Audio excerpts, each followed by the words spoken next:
Mr. Franco, what am I supposed to do? Continue to let this happen? For me, don't fall. Today's hearing is anything but ordinary. We've got a defendant already on bond for a terroristic threat, now tied to a bizarre new case involving a broken window, a concealed knife stuffed inside a green plush toy, and a spiral of shifting stories. But here's where it gets wild. He called the cops himself, claiming he was the one being harassed, only for the responding officer to find that very suspicious stuffed animal. We'll watch a judge try to untangle a web of contradictions, mental health concerns, GPS violations, and escalating bond issues, all while walking a tightrope between compassion and community protection. Stick around, because this courtroom's about to explode with tension, and by the end, the judge has had enough. Let's dive in. Picked up that I found no probable cause and that I had an issue because they were alleging that a knife was, I guess, allegedly in possession or whatnot. The allegation is possession. There was no allegations of use or threat. It's just that he had a kitchen knife on him. You are on bond for a terroristic threat. You've now picked up a criminal mischief. You were facing up to 6 months in jail and or a $2,000 fine. We are going to do probable cause. You have the right to remain silent. Anything you say can or will be used against you. You have the right to have an attorney present. If you cannot afford one will be appointed to you, sir. Yes, Judge. On February 11th, 2025, the officer responded to a physical disturbance at a residence in Harris County, Texas. Dispatch advised that the caller was reporting he had a knife and was going to stab someone because they were bothering him about a broken window. The officer made contact with the defendant and the complainant, and the defendant stated he called the officer. The defendant was found to be in possession of a green stuffed animal which had a fixed blade kitchen knife concealed inside. Did you catch that twist? The knife wasn't just in his pocket. That alone raises red flags about intent. Then comes the defendant's version of events.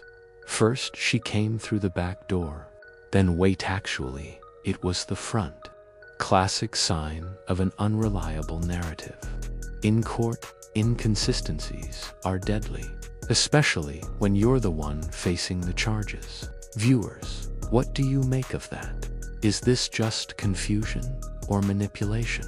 Drop your take in the comments. Was he being harassed or hiding something sinister? The defendant stated the complainant came to his house with her roommate accusing him of breaking a window at her apartment. Whoa, hold, you're going really fast. Yes, sir. The defendant. The officer. Okay. He said that the complainant had come to his house with her roommate accusing him of breaking a window at her apartment. The defendant stated he was walking back to his apartment and that the complainant came out the back door to her apartment, but then he changed the story saying that she came out the front door to of her apartment to confront him. The defendant stated that the complainant came with a gun, though he did not see the gun. The complainant stated that she was laying in bed, heard a glass window in the back door break, jumped up, ran to the back door, and saw the defendant walking away from the door, holding a green stuffed animal with a knife. Apartment management stated the cost to repair the window was $200. So, here's the legal tightrope. The complainant claims to have seen him near the scene. The officer finds a shattered window and the infamous green plush knife butt. There's no direct witness to the actual breaking. The prosecution is relying on circumstantial evidence, while the defense hammers the lack of forensic proof. No fingerprints, no video, no glass fragments on him. Yet the context, the timing, and proximity are damning.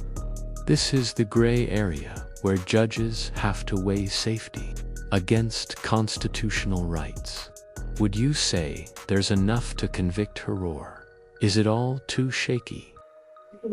There's a lot of randomness in it, Judge. The only thing, my concern is who broke the window? Did he break the window? And Your Honor, so according to the DMs, what the complainant said is that she saw him walking away. She heard the broken window. She came downstairs and saw him walking away. And then That's what we have in the DIMS. And then I spoke with her yesterday as well. She repeated the same thing, that he was the only one there when the window was broken. And that's what she said. She saw him outside the window door when it was broken. He's walking away. He actually calls the police because he's being harassed by this woman because she's saying that he broke a window. And I don't think there's any list of physical evidence like glass on him or anything, or in the whatever stuffed animal. At what point did the cops come and did they arrest him on the spot? What, do we have any other physical evidence? Do they? We have the two further just complaints said that he was approximately 20 feet away from the back door when she saw him, and that the officer found the window to be shattered. And then the complainant showed the back door to her apartment. I mean, how do we know he did it? No one's saying that he did. I mean, no one saw, you know, it's. To be honest, just what we have is that the window was broken, and then she saw him outside at the time when she came downstairs to check on it. That's what we have. I get it. I Yes, get Judge. it. I don't think it's enough. However, the fact is, we're still having issues with the same complaining witness. I now have to take more drastic action to ensure nothing happens in the future.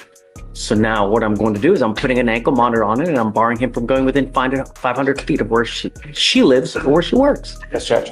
Ankle monitor, just want to make sure it's ELM and not scram. This moment is a turning point. The judge steps in with authority, an ankle monitor and a strict 500-foot exclusion zone. That's not just a precaution, it's a message. Judges don't throw on monitors lightly. This means the court sees potential, risk. And look at how quickly this went from maybe no probable cause to we need surveillance, whether it's due to safety concerns or the defendant's escalating instability. This move speaks volumes, and it sets the stage for the violations we're about to witness. Was the judge right to act now rather than wait? Correct. Okay. Ask that fees be waived. Okay. I'll add. How far do Judge- they live from each other, Alex? You know? Do you have the So- same complex? It was described as across the street. But when I spoke to the complainant, she said that That's not they do what not he live across the street, that he was staying at a friend's house, but he told officers that she lives across the street. So what I'm doing, Mr. Franklin, is I'm going to put a monitor on your ankle and there is a radius of where you cannot go where this person lives or works. And I mean, we may have issues with bond conditions as it is, because if I ordered him not to have weapons on the terroristic threat and they show me that, or they prove to me that you have weapons, I'm going to put your butt in jail.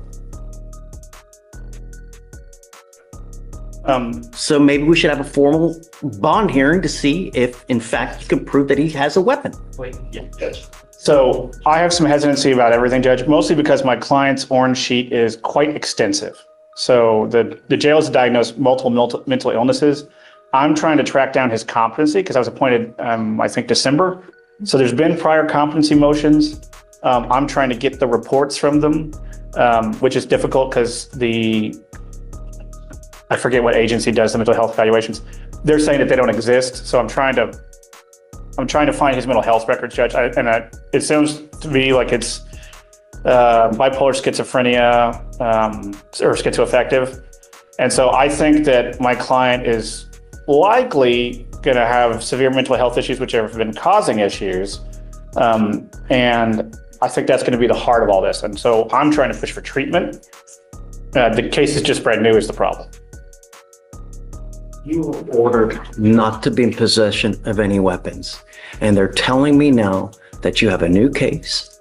Now this is the moment that sends judges over the edge. The defendant violated the court-ordered exclusion zone 14 times in 6 minutes. Think about that. He was pinging through the exact area he was legally banned from. Sure, no one claims there was contact, but proximity alone is dangerous. This isn't just a GPS glitch, it's a pattern. The judge isn't dealing with hypotheticals anymore. This man has crossed into restricted space repeatedly. At what point does leniency become liability?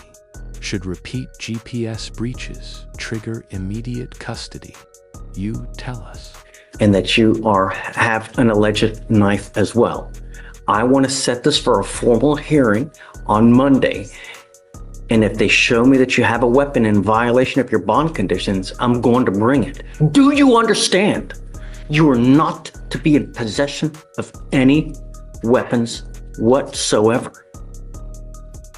Get a hold of your witnesses. Yes, Judge. Get a hold of the cop. Yes. Let's have a formal hearing on Monday to show me whether he's in possession of a weapon or not. Yes, Judge.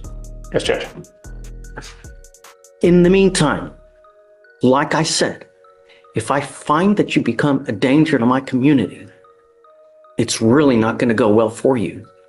Do you understand, Mr. Franklin? There is no excuse. You will get this ankle monitor today, and you're not to go within 500 feet of where this complaining witness lives or works. If I can politely ask, Judge, that we reset for more than Monday, only because this case is new enough that there's literally no offense report. So I don't know officers' names or... Case. So the new case, the criminal mischief, which will be the allegation for the motion to... Find no probable cause in the criminal mischief. Well, but the problem is, Your Honor, is that it's on the criminal mischief that we have the officer that saw the alleged knife. So we'd have to get in contact. We don't have the OR. We have the name. I could reach out, but we don't have the OR to give defense. So that way they can review it. And So the allegation is, and it's we don't have an OR, so we're reading DIMS. So the allegation sounds like the officer saw a knife, or maybe the CW saw a knife. It's unclear. To me, it sounded like both saw a knife.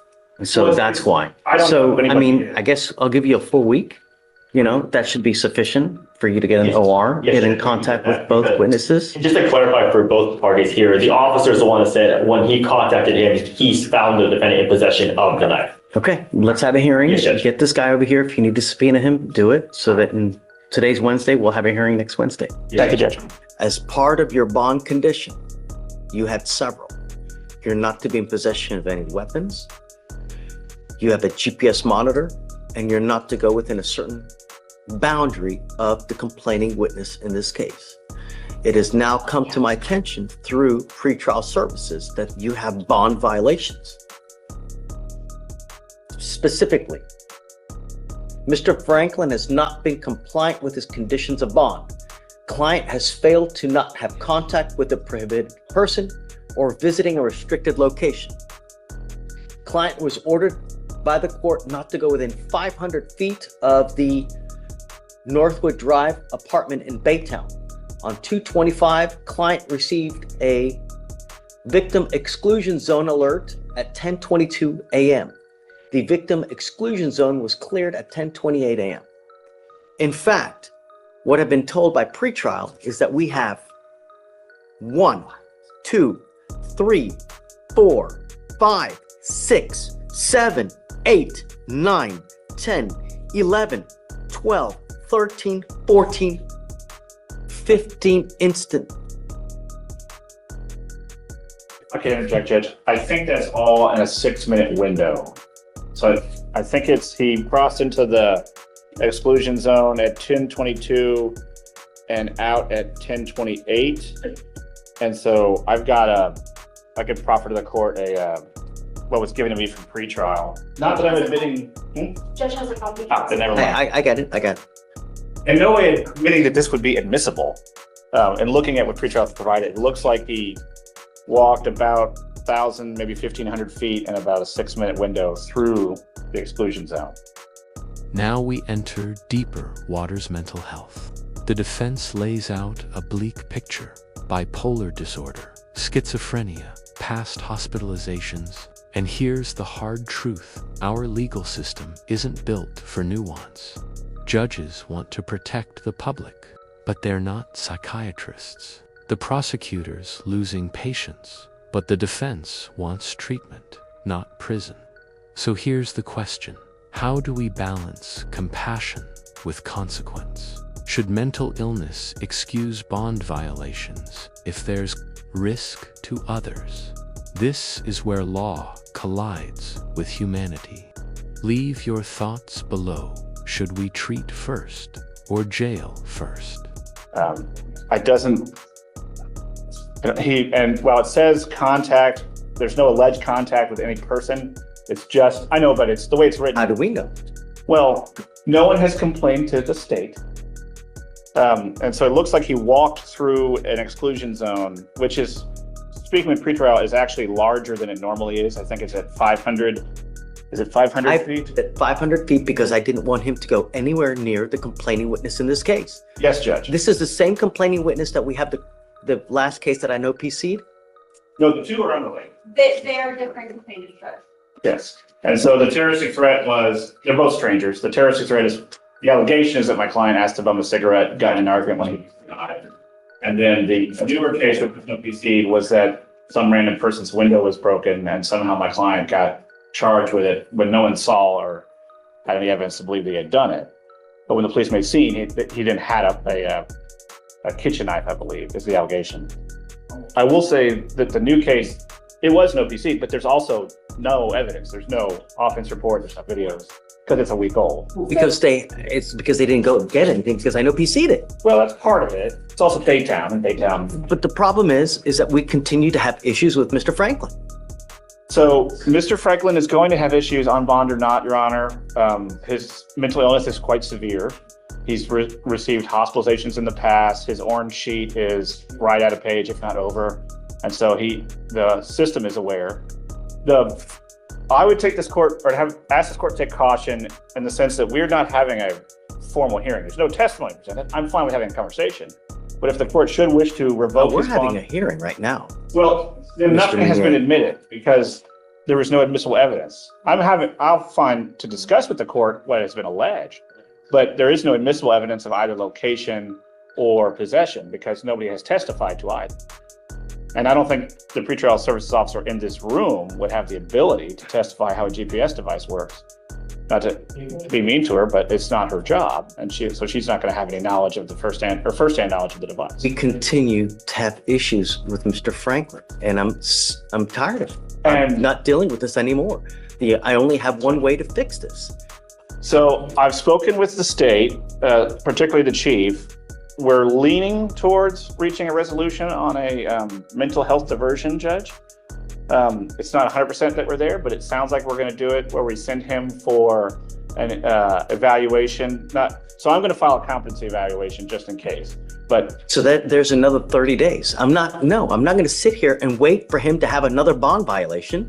No, because he's doing whatever he wants to do, because that's what's happening here. Yes, Judge. And if you'd like to revoke his bond, which I can understand the court's position, I would just ask that we have a formal hearing with testimony where the rules of evidence would apply, which statutorily they would apply to any revocation of bond. I'm still going to take him into custody. I find that he's a danger to our community. He's continuing to just... Mr. Franklin, what am I supposed to do? Continue to let this happen? For me, Don't form. I ain't getting no justice. I found no PC on your case last time. I ain't getting nothing to nobody. All I'm asking you to do is stay away from this place. What I'm supposed to do? I'm trying to take care of my nieces and nephews, running back and forth to the store and stuff. What I'm supposed to do? What you want me to do? If you need things, we can... All I'm doing is the best I can. I'm not doing nothing to nobody. What you want me to do? I didn't have nothing to do with none of this.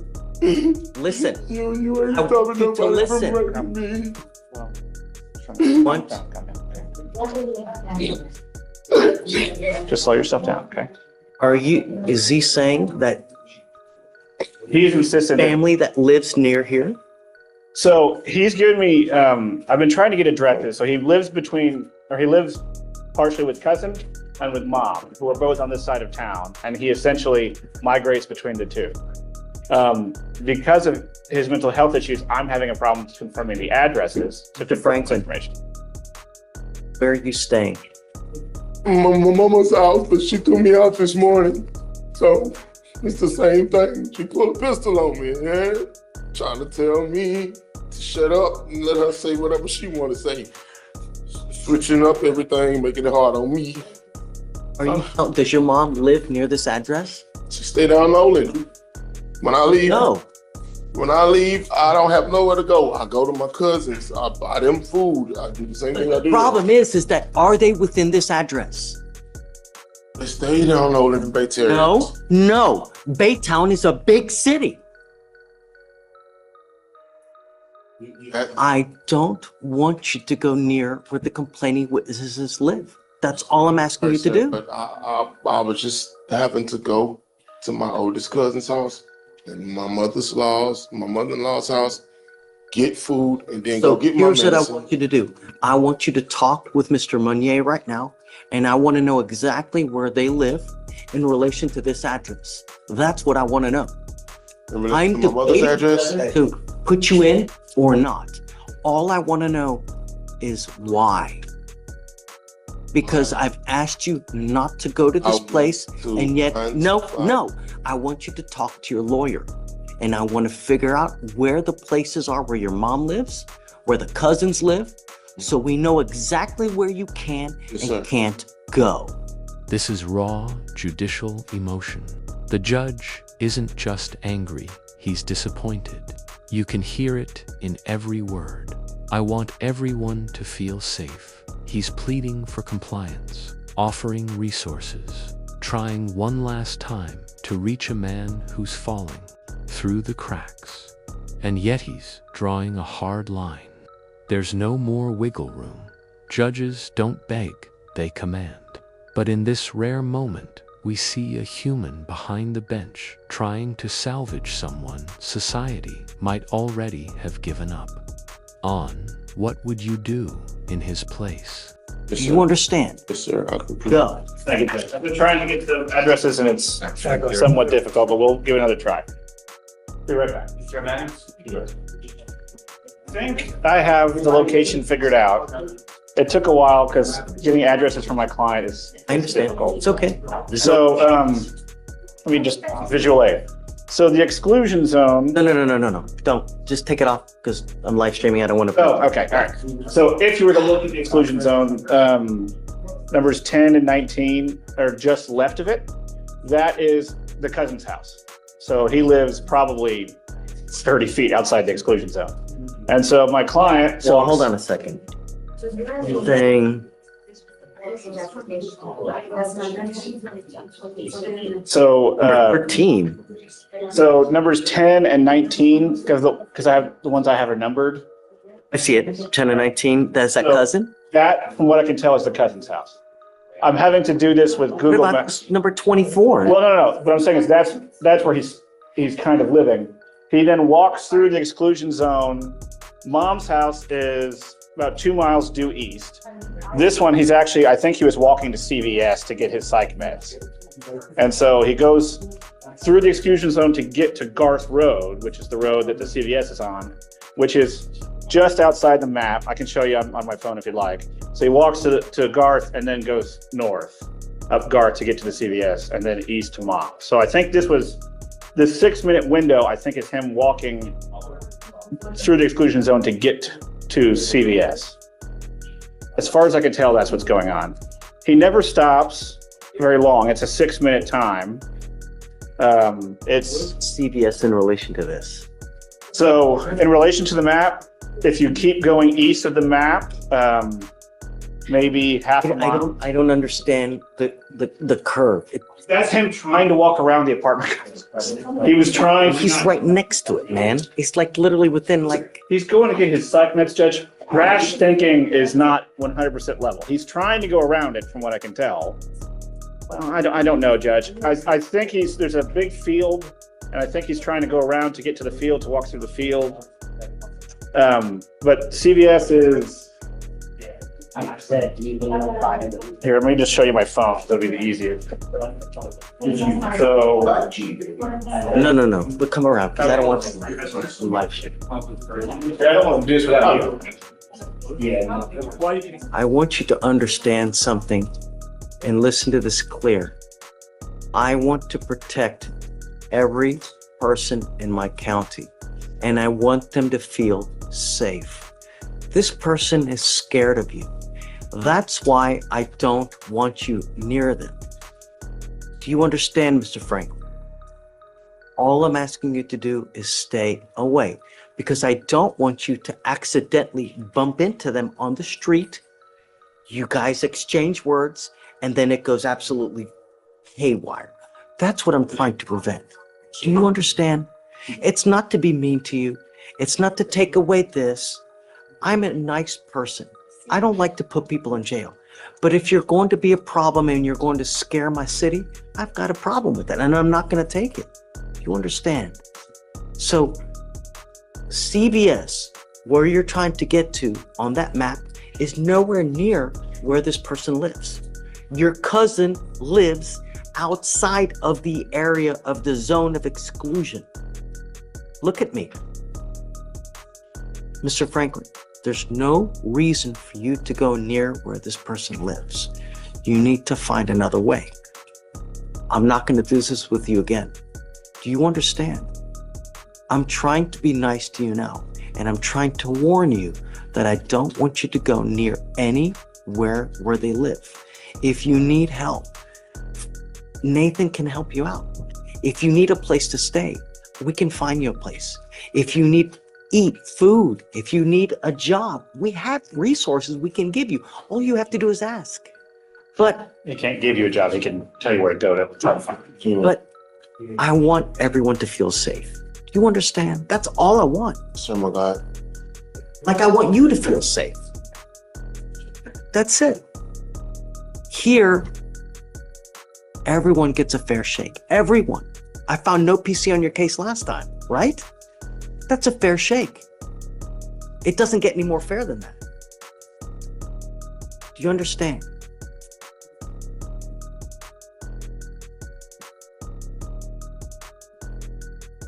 Mr. Franklin, I'm well within my right now to put you in custody.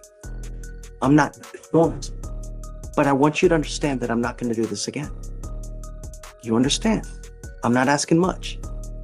Okay? All right?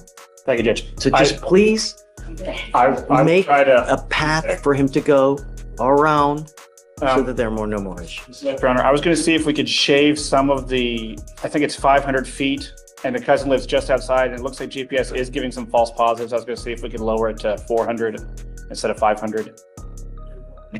The team was for the cluster in the center, that would be Yeah. 200. The same would be a Okay. All right, hold on a second.